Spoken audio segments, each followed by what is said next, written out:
Otherwise, firstly, just a quick update. So previously I got a free 1K instant account from Funding Pip. So in account pass now. Pass direct we can withdraw it. So minimum $50. So you can see certificate Funding Pips.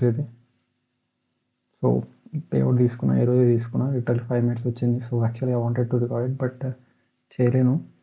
So mostly next పేఅవుట్లో I will show you clearly ఈ ఎట్లా payout request చేస్తారో, ఎట్లా బయాన్స్ తీసుకుంటున్నాను, ఏ విధంగా payout తీసుకుంటాను. So that's it guys, it's just small. So main thing నాకు ఈ అకౌంట్లో ప్రాబ్లం ఎక్కడ వచ్చిందంటే లెవరేజ్ చాలా తక్కువ ఉంది. సో దానివల్ల I cannot trade with more lot. So అందుకే జస్ట్ మినిమం $50 ప్రాఫిట్ తీసి విత్డ్రా కొట్టేసిన. So this is my share. So most probably I will make another 50 and ఇంకో 25 వేసి ఫండింగ్ పిప్స్ ఒక 10K అకౌంట్ తీసుకుంటా. నేను అకౌంట్ పర్చేసింగ్ వీడియో కూడా చేస్తాను అండ్ నెక్స్ట్ పేఅవుట్ వీడియో కూడా క్లియర్గా ఎక్స్ప్లెయిన్ చేస్తాను ఎలా పేఅవుట్ తీసుకుంటాను అది కూడా. So that's it for the video guys.